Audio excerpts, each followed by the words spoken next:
In a heart-pounding account, Red Bear, a seasoned scout, recounts the Battle of Little Bighorn's bloodiest moments.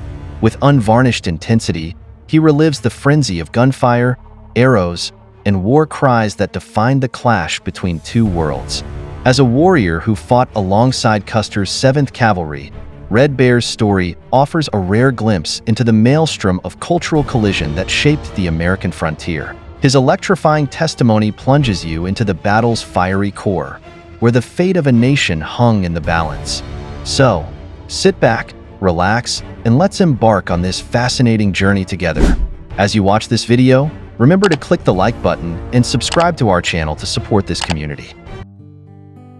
Custer had given the order to charge, and additionally instructed them to seize the Dakota horses from their encampment. The scouts charged down the dry run, and when Red Bear arrived at the solitary tepee, the other scouts had already surrounded it, striking it with their whips. He joined in, and they all halted at the lodge for about half an hour. One of them exclaimed, "There's plenty of provisions here." One feather entered the tepee and partook of the soup left for the deceased Dakota warrior, and also consumed some of the meat. Just then, Custer rode up with Fred Gerard, who called out to them, "You were supposed to press on directly into the Sioux village."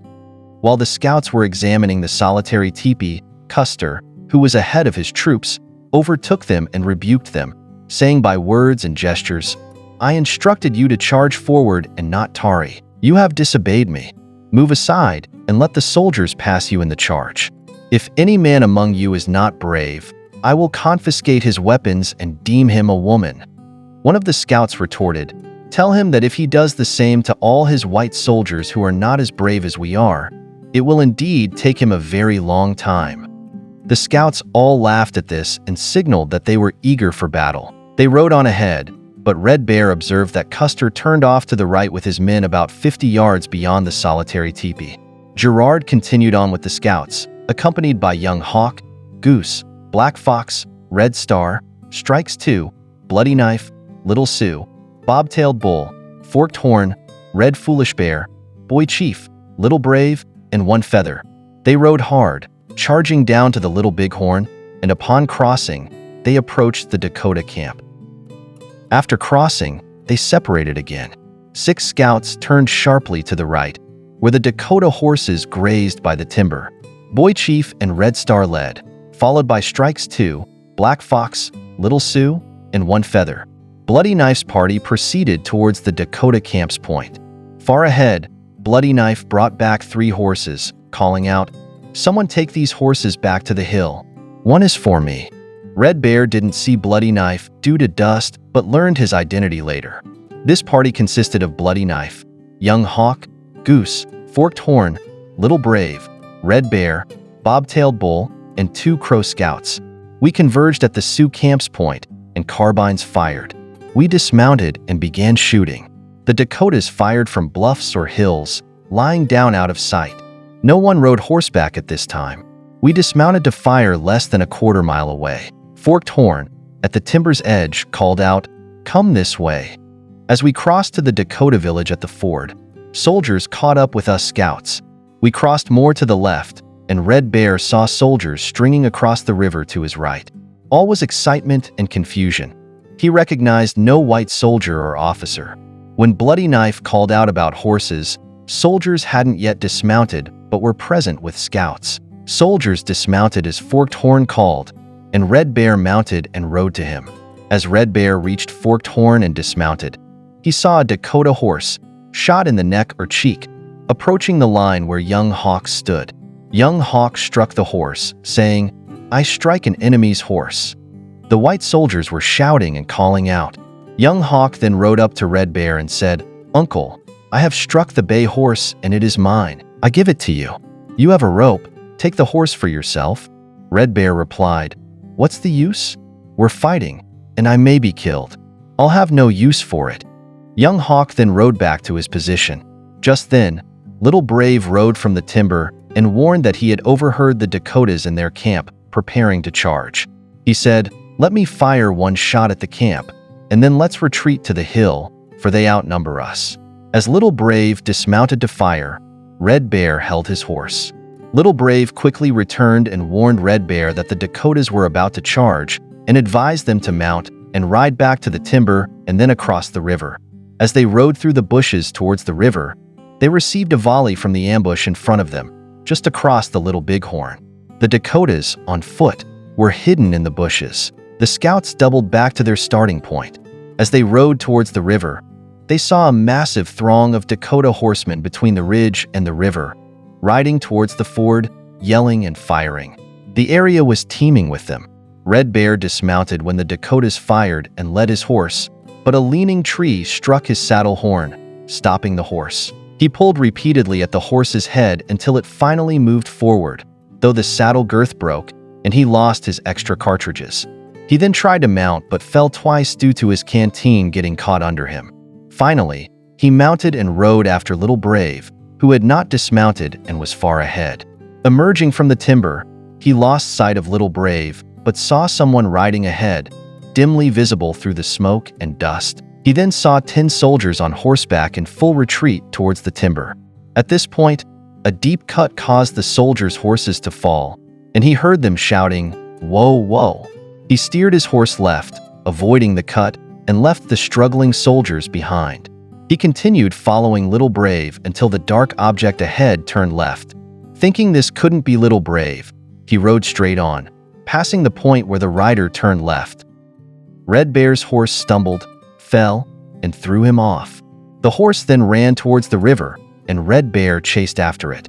In this open area with few trees and many rose bushes, a long, dry limb caught in the bridle and dragged behind the horse, stopping it.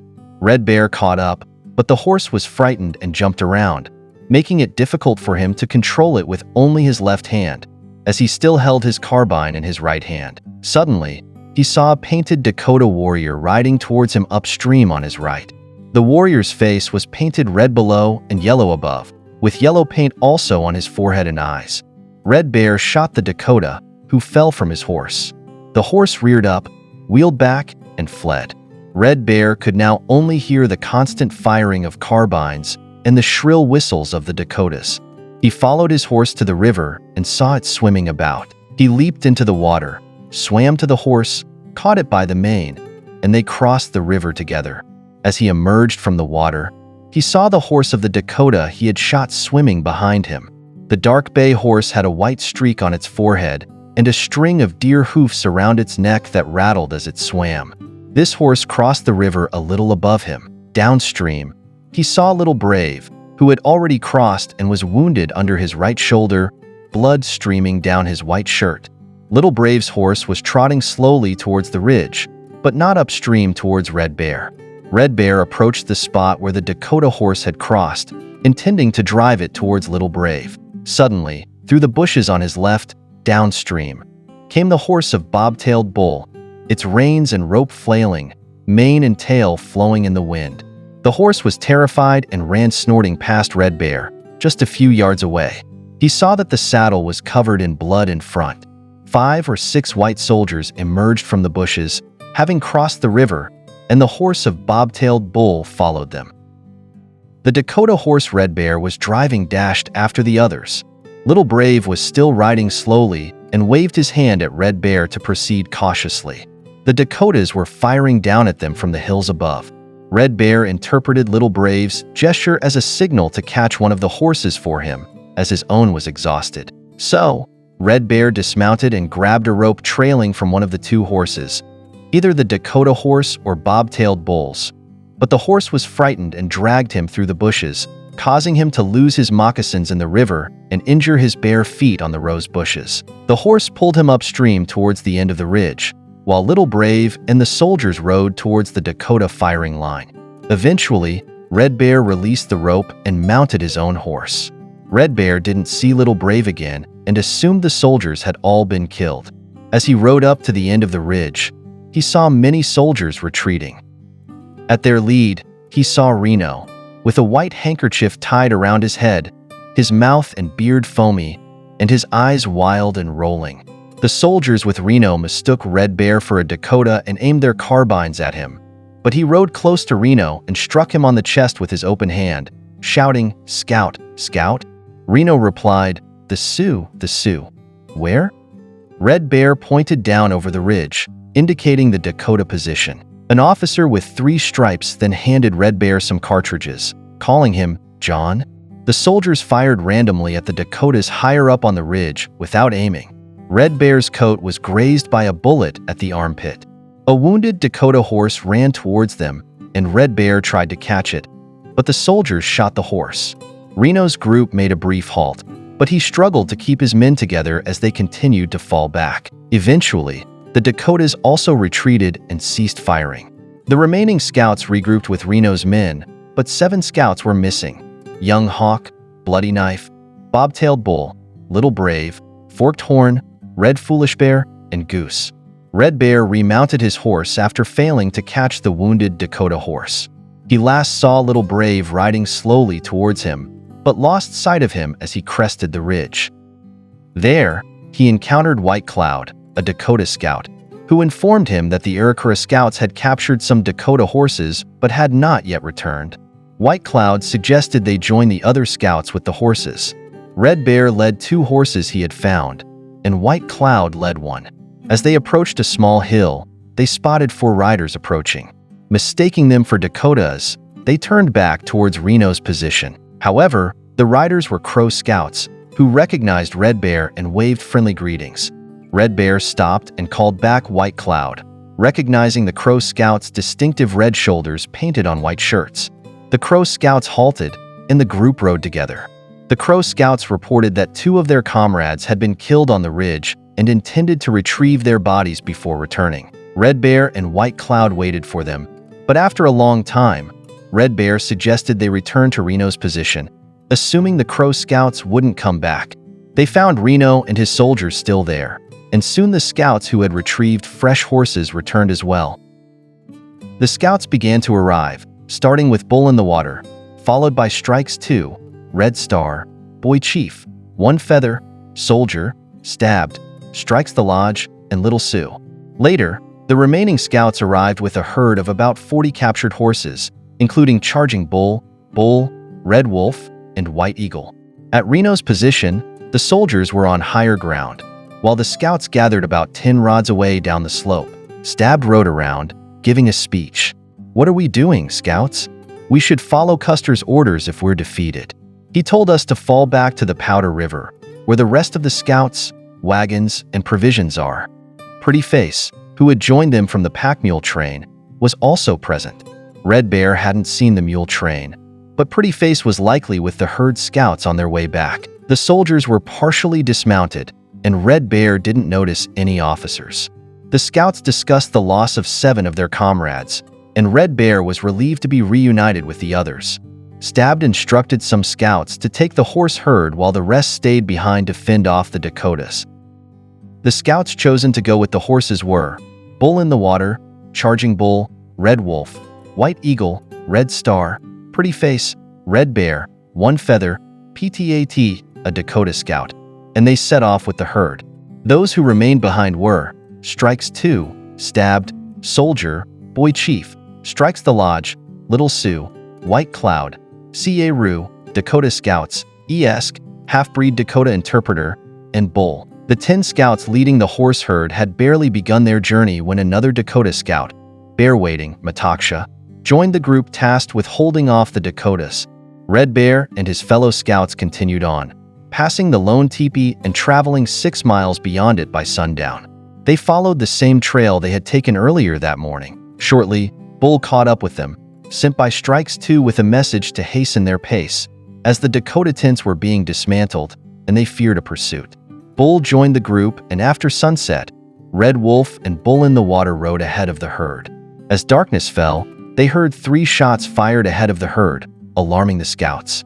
They quickly surrounded the herd and rode forward, reaching the Rosebud Valley in the darkness. The 2 scouts who had been ahead fell back upon hearing the shots and rejoined the herd, concluding that the Dakotas were approaching and they needed to escape. They selected fresh horses and rode ahead. The remaining scouts, driving the herd from behind, saw a cloud of dust and dirt flying from the trail behind them, indicating the Dakotas were in pursuit. They too took fresh horses and rode around the herd, continuing until they saw the black line of timber ahead. Exhausted and thirsty, they halted at the timber's edge while one scout rode ahead to find a muddy water hole over a cut bank. The scout called out to the others, and they led their horses over the bank, sliding down to the water hole. Each scout created a makeshift drinking spot with their hands and drank from the hole as it filled with water. Unfortunately, there wasn't enough water for the horses. As they rested and talked, Whole Buffalo mentioned that he knew the way out, and they followed him to the Rosebud River, reaching it at midnight. They continued on to the present-day Cheyenne Agency, arriving at daylight. Next, they climbed a high ridge and halted, gazing down at the site of the Dakota's sun dance. The Dakota scout advised them to stay put for the day, as they could observe their surroundings in all directions. They spent the day resting, with some scouts sleeping while others kept watch. At sundown, they resumed their journey, riding through the night until they reached the camp where Bloody Knife had been drunk at dawn. The scouts scavenged for food among the camp remains and found meat and hardtack for breakfast. They crossed the Rosebud River at the same spot as before and discovered that Stab's scout party had already crossed ahead of them in haste, recognizing their tracks from Stab's mule. Following the Rosebud to its mouth, they arrived at the old camp and last parade ground, finding remnants of a recent campfire, including cooking cans. They deduced that this was the breakfast camp of the party ahead and, with the time now around noon, proceeded down the Rosebud's bank to find boxes of partially spoiled hardtacks. They packed these onto their saddles and continued on their way. The party led by Strike's 2 mistook Red Bear's group for Dakota Indians and hastened their pace, disappearing from sight. Red Bear's party followed the old Custer trail at a slow pace until they neared the Tongue River, then camped in the timber on top of a ridge.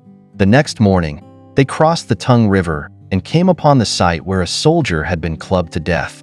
Continuing on, they reached the Powder River camp, where they found Strike's 2's party, a company of infantry, and a wagon train led by the commander, wearer of the white hat, from Fort Buford. Through interpreters the Santee, half-breed Dakota, and Crow Bear, Gros-Ventre, the scouts shared their knowledge of the battle with the officer. He gathered the scouts and instructed them to bring in their horses, selecting the best 2 for Foolish Bear and White Cloud to carry messages to the officer who had traveled up the Elk River by steamboat to the Big Horn River mouth. The 2 scouts swam their horses across the Yellowstone or Elk River, pulling a small raft with their carbines and a message bag. They rode to the Big Horn mouth, returning after several days to summon Strike's 2 and Bull in the Water to cross over and carry the mail to Fort Buford. Foolish Bear and White Cloud then recrossed the river, rejoining the other scouts. Red Bear didn't see Little Brave again and assumed the soldiers had all been killed. I hope this first-hand account gives you a new perspective on the Battle of Little Bighorn and the Great Sioux War of 1876. Stay tuned for more videos like this. I hope to bring you more first-hand accounts of different battles, so have a great day, and I'll see you next time.